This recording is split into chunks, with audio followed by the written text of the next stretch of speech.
అవునా కదా? మైన్స్ ఇవ్వడం కూడా అలాగే చేయాలి. మైన్స్లో సామర్థ్యం అంటే ఏంటి? వేలంపాట పెట్టండి. వేలంలో ప్రభుత్వ ఖజానాకి అత్యధికంగా ఎవరిస్తే వాళ్ళకి ఇవ్వాలి మైన్స్. 2G స్పెక్ట్రమ్ ఉంది, స్పెక్ట్రమ్ కోసం బోర్డులంత పోటీ ఉంది. ఎవరికి ఇవ్వాలి? నాకు నచ్చినవాడికి ఇంట్లో 500 కోట్లు 1000 కోట్లు తీసుకుని బినామీ కంపెనీ పెట్టి దానిలో షేర్లని నేను మింగేసి నీకు ఇచ్చేసానని చెప్పడమా? లేదంటే బహిరంగ పోటీ పెట్టి ఎవరికి వేలం పాడితే ఎవరికి నిజమైన అర్హత ఉంటే వాళ్ళకి ఇవ్వటమా?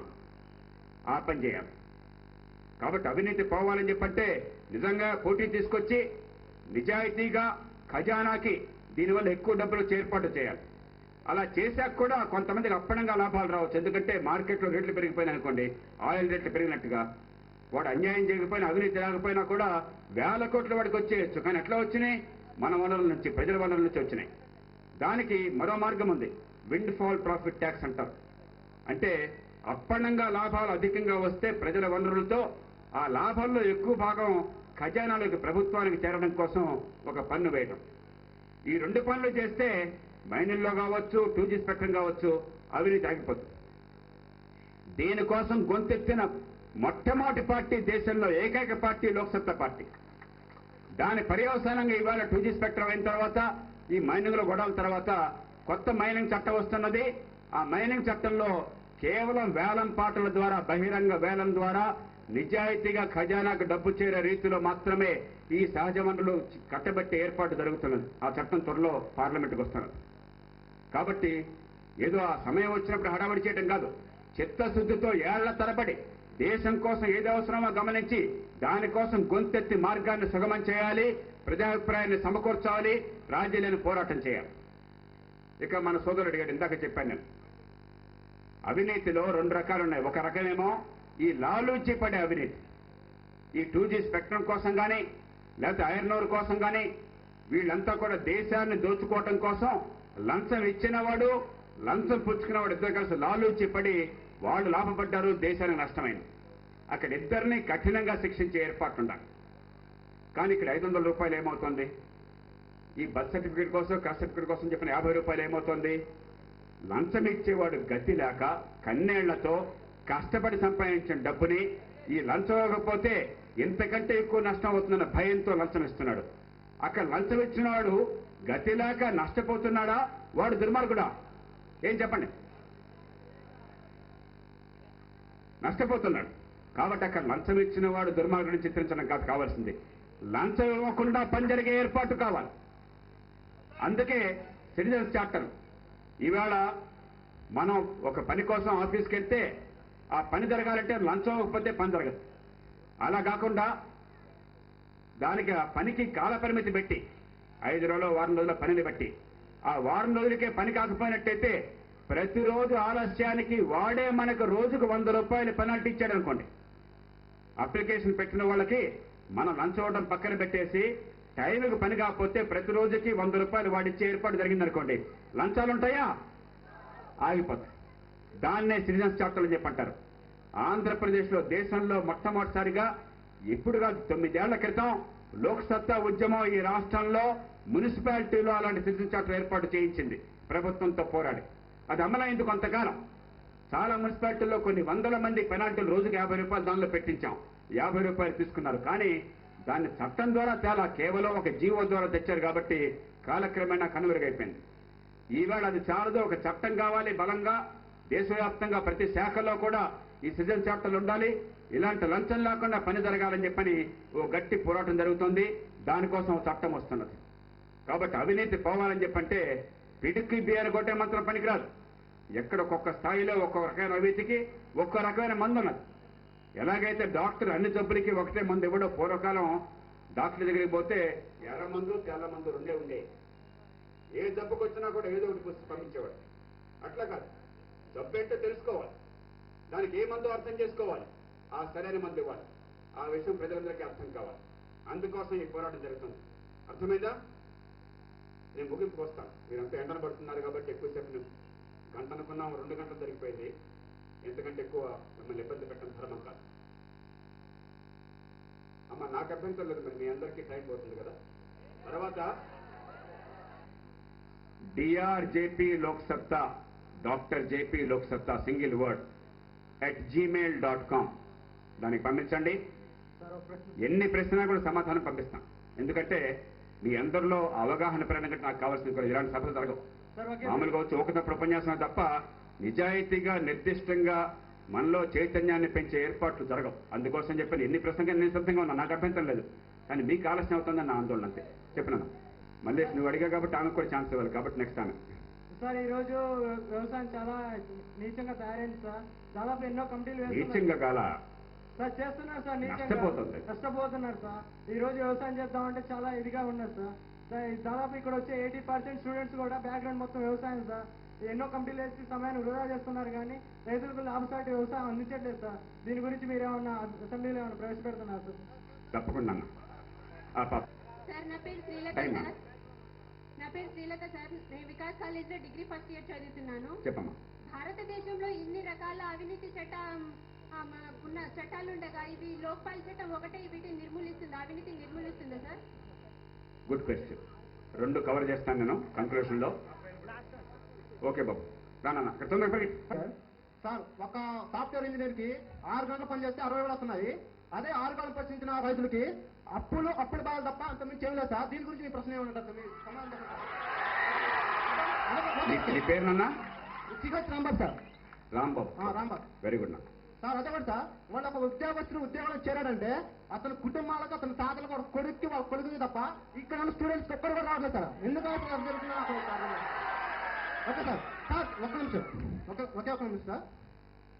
మళ్ళీ అందుట్లో ఇప్పుడు second year final year last లో ఇప్పుడు సెకండ్ ఇయర్ స్కాలర్షిప్ వచ్చింది. ఇప్పుడు ఇంకా థర్డ్ ఇయర్ స్కాలర్షిప్ ఇంకెప్పుడు వస్తుంది మనకి లేదు కదా.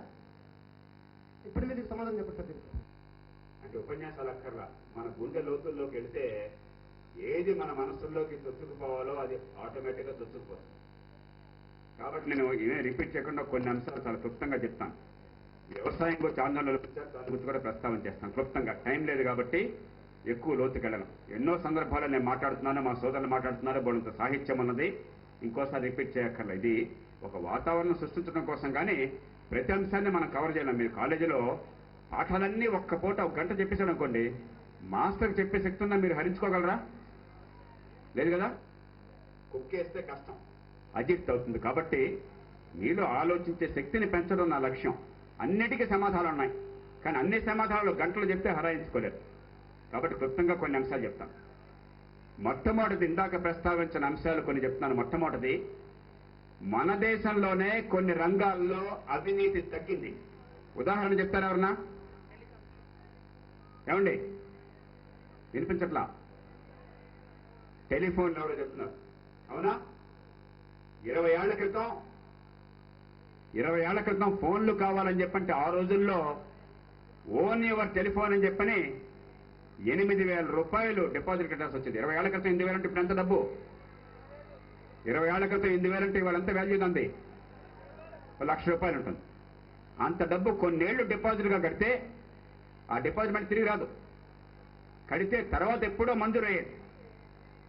ఆ తర్వాత ఇగో విసిరేపోకుండా దగ్గరికి వెళ్ళాము చెప్తారా?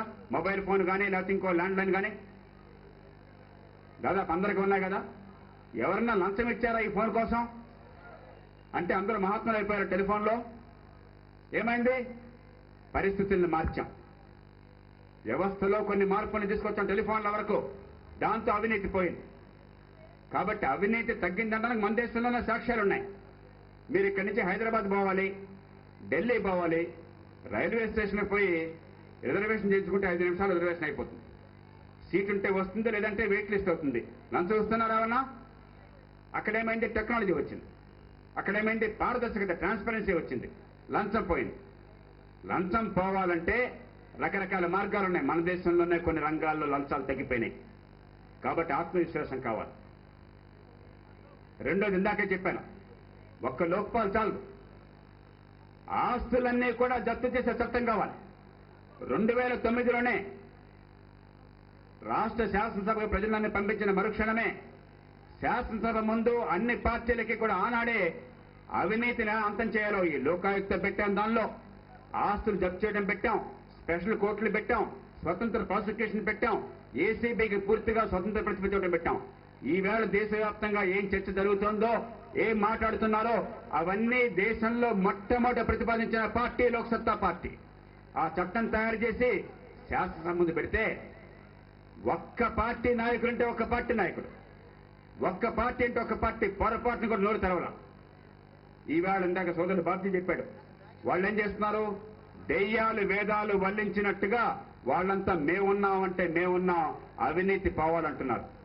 మీరు మాటలను చూసి నమ్ముతారా, చేతలను చూసి నమ్మాలా? చేతలను చూసి నమ్మాలి.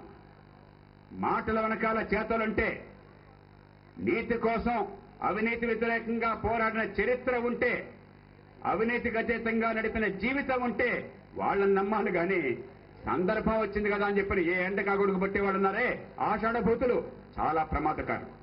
దేశాన్ని దోచుకునేవాళ్ళు, ఏరు దాటి తప్పతగలెట్టేవాళ్ళు, జనాన్ని ఎట్లాగట్లా మోసం చేయడంలో ఆరితేరిన వాళ్ళు. నిజంగా వాళ్ళ మనసు మారితే సంతోషమే, కానీ మనల్ని మోసపుచ్చే మాత్రం వాళ్ళ భారతం పట్టాలి. వ్యవస్థ మారడం కోసం పోరాటం చేస్తున్న వాళ్ళు, చేసిన వాళ్ళు కొందరే ఉన్నారు. వాళ్ళ జీవితాలే దానికి తిరుగులేని సాక్ష్యం. కాబట్టి ఆస్తులు జప్తు చేసే చట్టం కావాలి. లోక్పాల్ కూడా చాలదు, లోకాయుక్త కూడా చాలదు, మరో అంశం కావాలి. ఇవన్నీ ఏం చేసినా కూడా అధికారాన్ని వీలంత వరకు జనం చేతుల్లో పెట్టాలి. మన ఊళ్ళో పని అయ్యేట్టు ఏర్పాటు చేయాలి. అప్పుడేమవుతుందంటే తప్పు జరిగితే జనం ఊళ్ళో నిలబడి గట్టిగా నిలదీస్తారు. ఎట్లాగైతే మీరు ధైర్యంగా నన్ను ప్రశ్నించగలుగుతున్నారో అలాగే మీ అందరికీ అధికారం అవకాశం వస్తే జనమే నిలబడి, ఏమయ్యా ఇదిగో మనకి నిధులున్నాయి, ఈ పనులు జరగాల, ఈ డబ్బు ఏమవుతుందని అడుగుతారు. ఏమయ్యా 10 రూపాయల పని 100 రూపాయలు ఛార్జ్ చేస్తున్నావేంటి అని నిలదీస్తారు. అప్పుడు అవినీతిని కంట్రోల్ చేయడం చాలా తేలిక అవుతుంది. ఇక ఈ మొత్తానికి మూలం రాజకీయం. ఈవాడు ఎలక్షన్లో ఎమ్మెల్యే కావాలంటే ఎంత ఖర్చు అవుతుంది ఎవరైనా చెప్తారా? ఎంత ఖర్చు అవుతుంది? కోట్లు అవుతుంది కదా. చట్టబద్ధంగా ఎంత ఖర్చు పెట్టాలి? చట్టం ఎంత చెప్తుంది? ఎవరు చెప్తారు? 16 లక్షలు. అదివరకు 10 లక్షలు, అంతకుముందు 4.5 లక్షలు. లోక్సత్తా ప్రారంభించినప్పుడు కేవలం 1,50,000 రూపాయలు మాత్రమే 1995లో 96లో. కానీ ఇవాళ 16 లక్షలు. 16 లక్షలతో నెగ్గేవాళ్ళు ఒక్క లోక్సత్తా వాళ్ళదే పవన కనిపిస్తున్నారా మీరు? నా మీద పోటీ చేసిన పెద్ద మనుషులు 50 కోట్లు ఖర్చు పెట్టారు ఒక్క అసెంబ్లీ స్థానానికి. 50 కోట్లు. లోక్సత్తా ఎంత ఖర్చు పెట్టింది? అక్కడ 4.5 లక్షల రూపాయలు ఖర్చు పెట్టింది. 4,50,000 రూపాయలు.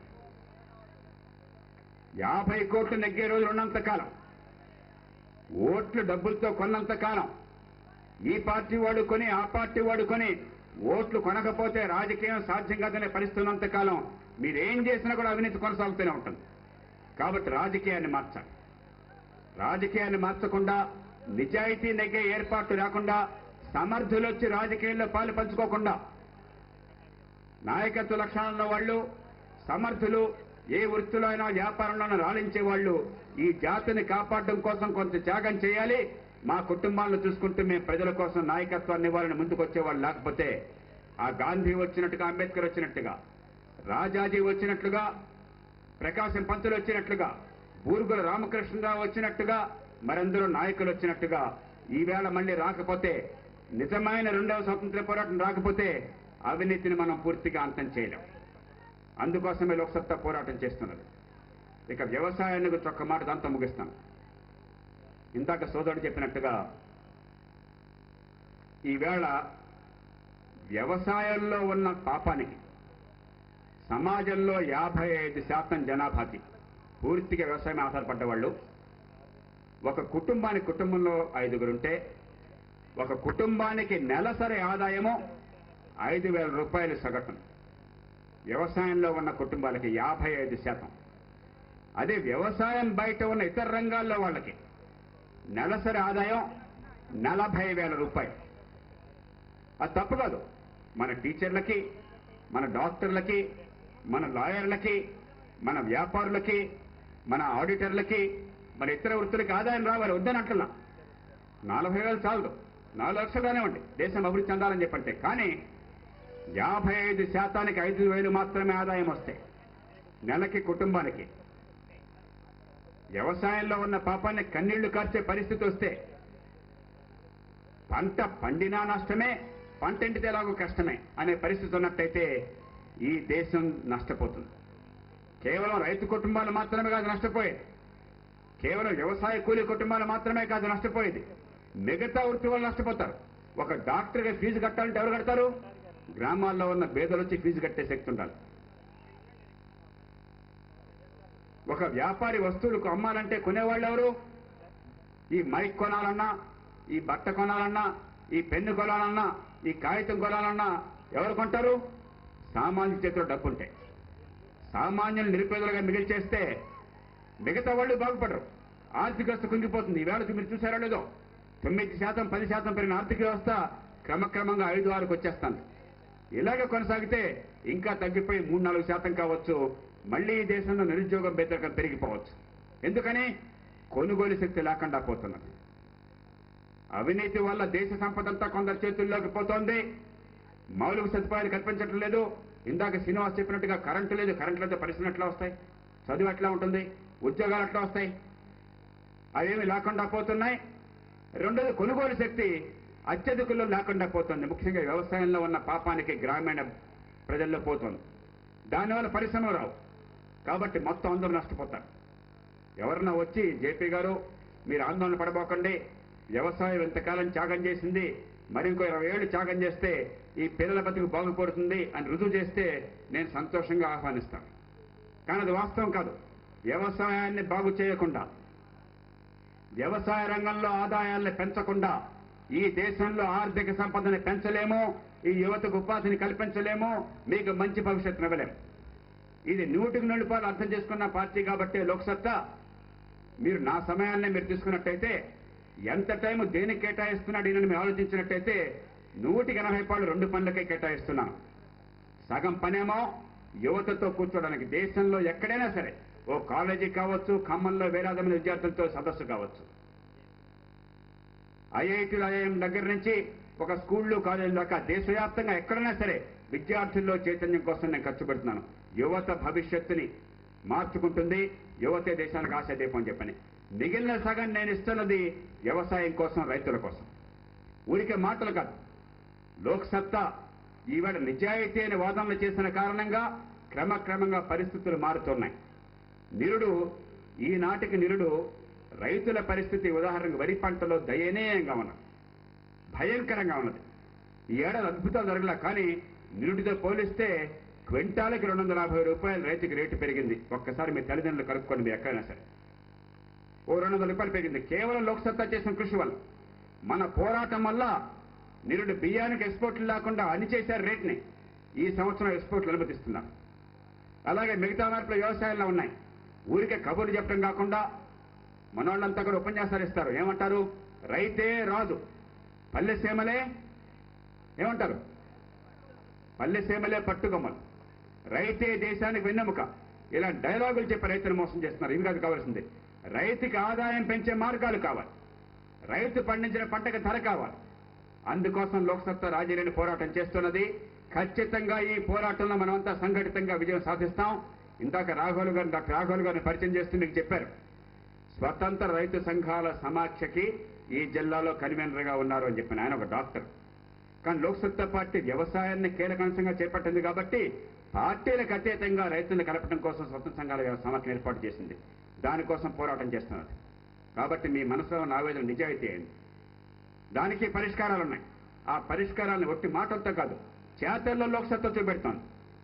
ఉదాహరణకి ఈ మాటతో నేను ముగిస్తాను. ఇటీవల దేశమంతా ఒక చర్చ జరిగింది, ఈ రిటైల్ చైన్స్ రావాలా వద్దా అని చెప్పని. ఈ పార్టీల వాళ్ళంతా ఏం చేశారు? రిటైల్ చైన్స్ రావడానికి వీల్లేదు అని చెప్పని. లోక్సత్తా ఒక్కటే కొంతెత్తింది, రైతుకు రేటు రావాలని చెప్పంటే, వినియోగదారుడు ధర తగ్గాలని చెప్పంటే, కిరాణా వ్యాపారులకు నష్టం కలగని రీతిలో ఏర్పాట్లు చేయడానికి చాలా మార్గాలున్నాయి. ఆ మార్గాలను అమలు చేస్తూ రిటైల్ చైన్స్ పెద్ద ఎత్తున వచ్చే ఏర్పాటు చేయాలి. లేకపోతే రైతు 100 రూపాయలకు అమ్మితే మార్కెట్లో 500 రూపాయలు పెరుగుతుందని. రైతు నష్టపోతున్నాడు, కొనేవాడు నష్టపోతున్నాడు, మధ్యలో దళారులంతా మింగేస్తున్నారు. పళ్ళు కూరగాయలు మీరు చూస్తే 4 గంపల పంట పెరగగానే రేటు కింద పడిపోతుంది. కన్నీళ్లు కారుస్తున్నారు రైతులంతా కూడా. వినియోగదారుడికి రేటు విపరీతంగా ఉంటున్నది. కాబట్టి ఇద్దరికి న్యాయం జరగాలంటే ఒక బలమైన రిటైల్ వ్యవస్థ కావాలి. ఎందుకోసం అడుగుతున్నాం? వ్యవసాయం బాగు చేయాలి కాబట్టి, రైతు చేతులు ఆదాయం ఉండాలి కాబట్టి. కాబట్టి హేతుబద్ధమైన విధానం ఆలోచనతో మీ భవిష్యత్తు కోసం లోక్సత్తా పోరాడుతోంది. నేను మనందరినీ కోరేది ఒకటే. రెండో ప్రపంచ యుద్ధం తర్వాత ఒక ఆయన చెప్పాడు, రెండో ప్రపంచ యుద్ధంలో హిట్లర్ భయంకరమైన దుర్మార్గాలకు పాల్పడుతుంటే లక్షలాది మందిని ఓచకోత కోస్తుంటే చాలా మంది మౌన ప్రేక్షకులుగా ఉండిపోయారు. మరందరూ ఆ దుర్మార్గానికి బలైపోయారు. ఆ నేపథ్యంలో ఒక ఆయన గొప్ప మాట చెప్పాడు. 3 ప్రతిజ్ఞలు మనమంతా తీసుకుందాం. మొట్టమొదటిది, నేను దుర్మార్గానికి బలి పశువుని కాను, ఎట్టి పరిస్థితుల్లో కూడా. ఎక్కడ దుర్మార్గం ఉన్నా సరే నేను దాన్ని బలి కాకుండా నన్ను నేను కాపాడుకుంటాను. ఎందుకంటే నన్ను నేను కాపాడుకోలేకపోతే, మిమ్మల్ని మీరు కాపాడుకోలేకపోతే మీరు సమాజానికి ఏం చేయలేరు. దుర్మార్గానికి నేను బలి పశువుని కాను. రెండవది, నేను దుర్మార్గానికి పాల్పడను. నేను దుర్మార్గుని కాను, నా కోసం సమాజాన్ని దోచుకోను. మూడోది, నేను మౌన ప్రేక్షకుడుగా దుర్మార్గాలను చూస్తూ సహించను. నేను ధైర్యంగా నిలబడి 10 మంది సంఘటితమై దుర్మార్గాన్ని ఎదిరించి పోరాడుతాను. లోక్సత్తా ఎప్పుడు చెప్పేటదే. మార్టిన్ లూథర్ కింగ్ చెప్పాడు, చెడ్డవాడి దుర్మార్గం కంటే మంచివాడి మౌనమే చాలా ప్రమాదకరం. ఇక్కడ కూర్చున్న వాళ్ళంతా కూడా నిజాయితీగా జీవితాన్ని గడుపుతున్నవాడు. వాళ్ళకి భార్య, కుటుంబాలు, బిడ్డలు ఉన్నారు. వాళ్ళకి వ్యాపారాలు, వృత్తులు, వ్యాసంగాలు ఉన్నాయి. వాళ్ళకి ఆదాయాలు అవసరం. కానీ మా ఆదాయాలతో పాటు, మా కుటుంబాలతో పాటు సమాజం మొత్తానికి న్యాయం జరగాలని చెప్పంటే ఈ వ్యవస్థని మార్చుకోవాలి. దానికోసం కొన్ని త్యాగాలకు సిద్ధపడాలి. రాజకీయాన్ని పవిత్ర వ్యాసంగా మార్చాలి. ఈ యువతకు గొప్ప భవిష్యత్తునివ్వాలన్న ఉద్దేశంతో వీళ్ళంతా ముందుకొచ్చి కొంతమంది 15 ఏళ్లు పనిచేస్తున్నారు, కొంతమంది 10 ఏళ్లు చేశారు, కొంతమంది 5 ఏళ్లు చేశారు, కొంతమంది 2 ఏళ్లు చేస్తున్నారు. కానీ కొంతమంది మీదే మీరు భారం అంతా వేస్తే వాళ్ళు మోయడానికి సిద్ధపడ్డా కూడా ఆ బరువును ఎవరు కూడా మోయలేరు. చివరికి ఏమవుతారు? క్రష్ అయిపోతారు, నలిగిపోతారు. వ్యవస్థ మారదు. అందుకే 10 మంది పంచుకుంటే ఆ బరువుని అందరికీ తేలికవుతుంది. కొంతమంది బరువును మోస్తే అందరూ పూర్తిగా దాని కింద నలిగిపోతారు. పాడి ఆవు కదా పాలిస్తోందని చెప్పని ఆ ఆవుకి మీరు దాణా వేయలేదనుకోండి, ఆవు పాలిస్తుందా? పాలు ఇవ్వలేదు, ఆవు ఒట్టిపోయింది. నష్టం ఆవుకా, పాలు తాగే మీకు, నాకా? ఎవరికి? అందుకే నిజాయితీ అయిన రాజకీయాన్ని పెంచడం, దానిలో పాలు పంచుకోవటం, ఆ బరువుని మనం మోయటం, అలా పాలు పంచుకునే వాళ్ళకి ప్రోత్సాహాన్ని ఇవ్వటం, వాళ్ళకి దన్నునివ్వటం. ఓటు రూపంలో మేమున్నాం, వనరుల రూపంలో మేమున్నాం, ఈ పార్టీకి మద్దతుగా మేమున్నాం. ఇవాళ వేలాది మంది ఇక్కడ రాబట్టే ఈ సభకి గౌరవం వచ్చింది. లేకపోతే కోట్ల రూపాయలు ఖర్చు పెట్టినా కూడా ఇంతమంది సభకు రాదు. మీ మేనేజ్మెంట్స్ కూడా పర్మిషన్ ఇచ్చినా కూడా వీళ్ళంతా మాట్లాడే చెత్తకి, వీళ్ళాడే అబద్ధాలు వినటం కోసం మీరు ఎవరు రాదు. వచ్చిన 5 నిమిషాల్లో మీరు తిట్టేసి ఎదురు తిరిగి వెళ్ళిపోతారు. కానీ ఇక్కడ ఇంతమంది ఇంత అందంగా ఎందుకు పాలు పంచుకున్నారు? నిజాయితీ అయిన మార్పు కోసం పోరాటం జరుగుతుందని చెప్పని మీరు పాలు పంచుకోబట్టే ఈవేళ ఈ సందేశం ప్రజల్లోకి వెళ్ళే అవకాశం దొరికింది. మనందరం పాలు పంచుకుంటేనే, మనందరం బాధ్యత తీసుకుంటేనే వ్యవస్థను మార్చగలం. అందుకోసం మీరంతా సిద్ధపడతారని చెప్పి ఆశిస్తూ, ఇప్పటికే మీరంతా ఎండన పడ్డారు. 3 గంటల సేపు ఇంత ఎండను భరించి ఈ దాహార్తి ఉన్నా కూడా ఇంతమంది పాలు పంచుతున్నారని చెప్పంటే వ్యవస్థ మారాలన్న కోరిక మీ మనస్సుల్లో చాలా బలంగా ఉంది. కోరికని మనసులో ఉంచబోకండి, బయటకు తీసుకురండి. గొంతు కలపండి, భుజం కలపండి, అదం తొక్కండి, గొంతు విప్పండి, వ్యవస్థని మార్చుకోండి. అందుకు మీరంతా ముందుకు వస్తారని చెప్పి ఆశిస్తూ మరోసారి మీ అందరికీ అభినందన తెలియజేస్తూ నేను సెలవు తీసుకుంటున్నాను. జై హింద్. వేరే ప్రశ్నలు ఇచ్చిన వాళ్ళు ఉన్నారు, కావాలంటే మీరు సార్ దగ్గరికి వచ్చి ఒక నిమిషం మాట్లాడవచ్చు. ఒక 5-6 ప్రశ్నలు ఉన్నాయి, వాటన్నిటికీ సమాధానం చెప్పలేకపోయాం. ఆ ప్రశ్నలు రాసిన వాళ్ళు ఇక్కడికి వచ్చి సార్తో మాట్లాడుకోవచ్చు. Thank you.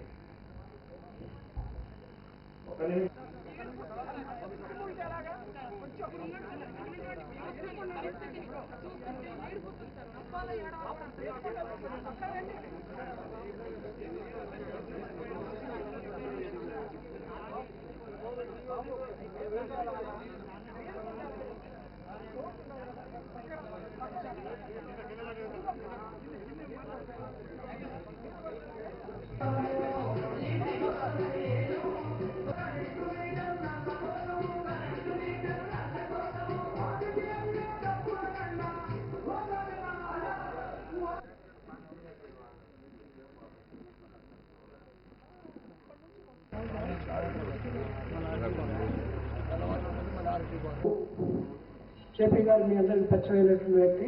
అట్లాగే పి భాస్కరరావు గారు, వారు రాష్ట్రంలో స్వతంత్ర రైతు సంఘాల సమాఖ్య FIFA, federation of independent farmers association, దానికి వారు పార్టీ విషయాలతో పాటు ఈ యొక్క విషయాలు మనం చూస్తుంటారు.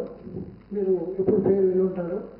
అట్లా మీరు అమెరికాలో పీపుల్ ఫర్ లోక్సత్తా, అంటే నేను లోక్సత్తా గురించి ఇక్కడ అనుకోవటానికి వీల్లేదు, ఎందుకంటే రైతు సమావేశం అయితే వారు అయితే పాపం నేను ఇందులో మనం అన్ని పార్టీల రైతులు పిలిచాం. మీ అందరికీ తెలిసినటువంటిది గ్రామసీమల్లో రైతాంగం ఏ రకంగా ఉంటారు. ఎక్కువగా కొట్టుకునేది ఎవరంటే రైతులు. ఎందుకు ఎక్కువ కొట్టుకుంటారంటే అన్ని పార్టీల్లో రైతులు ఉంటారు. అందువల్ల అందరూ వారి వారి కోరికలు నెరవేర్చుకుంటున్నారు, వారు అన్ని పెంచుకుంటున్నారు. సక్రమంగా గ్రామ స్థాయిలో రైతాంగానికి రాజకీయాలకు అతీతమైనటువంటి సంఘాలు లేవు. అందువల్ల దీన్ని బలోపేతం చేయాలనేది జేపీ గారి యొక్క ఆలోచన ధోరణి. ఈ యొక్క సందర్భంగా దీన్ని ఒక 2 నిమిషాలు నేను ముందుగా ఈ పూర్వపరం గురించి మీకు చెప్పదలుచుకున్నాను. మన యొక్క భారతదేశంలో, అట్లాగే ఆంధ్రప్రదేశ్లో చాలా మంది రైతు నాయకులు ఉన్నారు. చెంగల్రెడ్డి గారు మీకు తెలుసు, ప్రభాకర్ రెడ్డి గారు తెలుసు, అట్లాగే నేను నాగేంద్రనాథ్ గారు అంటే చాలా మంది తెలుసు. అందరూ నాయకులు ఉన్నారు. బలసారంపల్లి మల్లారెడ్డి గారు ఉన్నారు. అందరూ కూడా, అట్లాగే రావుల వెంకయ్య గారు, చాలా మంది నాయకులు వివిధ పార్టీలకు సంబంధించిన వాళ్ళు, పార్టీ రైతు సమాఖ్యల పేరుతో ఉన్నటువంటి వాళ్ళు ఉన్నారు. వాళ్ళంతా కూడా ఒక 6-7 నెలల క్రితం జేపీ గారి దగ్గరకు వచ్చి, మనం రైతు విషయాల్లో అందరం ఇండిపెండెంట్గా పోవాలి, స్వతంత్ర ఆలోచనతో రైతు శ్రేయస్సు కోసం మనందరం పాటుపడాలంటే మీ యొక్క నాయకత్వంలో మేమంతా పనిచేస్తామన్నారు. ఆ సమావేశాల్లో మేము కూడా ఉన్నాం. అట్లాగే వారు కూడా ఈ యొక్క గురుతరమైనటువంటి యొక్క బాధ్యతను వారు ఒప్పుకొని పార్టీలు వేరున్నప్పటికీ కూడా రైతు వేదిక ఒకటి కావాలి. రైతు వేదిక ఒక ఆల్ ఇండియా లెవెల్ సరిపోదు, ఆంధ్రప్రదేశ్లో ఉంటే సరిపోదు, అట్లాగే జిల్లా స్థాయిలో ఉంటే సరిపోదు. ప్రతి రాజకీయ పార్టీ కూడా రైతు సంఘాలు ఉన్నాయి. కానీ గ్రామ స్థాయిలో సరి అయినటువంటి సమర్థమైనటువంటి ఒక రైతు వేదికలు లేవు. వేరే ఏదైనా పెట్టుకోవచ్చు, రైతు సంఘం సమాఖ్యల, అది వేరే విషయం. దీనికి అందరూ ఇతోధికంగా పార్టీలకు అతీతంగా ఈ యొక్క ఆలోచనకి అందరూ కూడా తావిచ్చారు, సమర్థించారు. ఇవాళ ఒక అడుగు ముందుకేస్తున్నాం. గత సీజన్లో జరిగినటువంటి అతివృష్టి, ధాన్యం తడవడం, మద్దతు ధర లేకపోవడం, తద్వారా జరిగిన పరిణామాలు మీ అందరికీ తెలుసు. జేపీ గారు విస్తృతంగా టూర్ చేశారు, ఇతర నాయకులంతా టూర్ చేశారు. కేంద్రాన్ని ఒప్పించి అందరి ఎంపీలను కూడా ఒక తాటి మీద తీసుకొచ్చి ఈ పార్టీ ఆ పార్టీ అని కాకుండా దక్షిణాది రాష్ట్రాలటువంటి వాళ్ళను జేపీ గారికి మన్మోహన్ సింగ్ గారితో ఉన్నటువంటి యొక్క పరిచయాలతో, అట్లాగే మాంటెన్ సింగ్ అహ్లూవాలియా, శరద్ పవార్ అందరి మీద ఎన్నో రకాల ఒత్తిడి తీసుకొచ్చి ఒక అడుగు ముందుకు వేయడం జరిగింది. కానీ వేసిన అడుగు ఇది సరిపోతుందని మనం అనుకోవటానికి వీల్లేదు. కారణం ఏంటంటే మనకు బలమైనటువంటి యూనియన్ లేకుండా పోయాయి. ఈ దిశ గొర్రెపాటి రామయ్య గారిని వేదిక మీదకి రావాల్సిందిగా కోరుతున్నాను. రైతు పెద్దలు,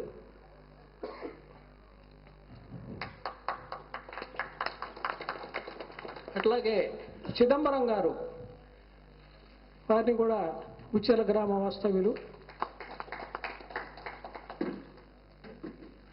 అట్లాగే దాచిపల్లి నుంచి వారు రైతు సమస్యలపై రండి, వేదిక మీద రండి. రైతు సమస్యలు ఏమన్నా కూడా వారు ప్రతిదానికి సహకరించేటువంటి వ్యక్తులు, మంచి మనసున్నటువంటి వ్యక్తి, పార్టీలకు అతీతంగా. అట్లాగే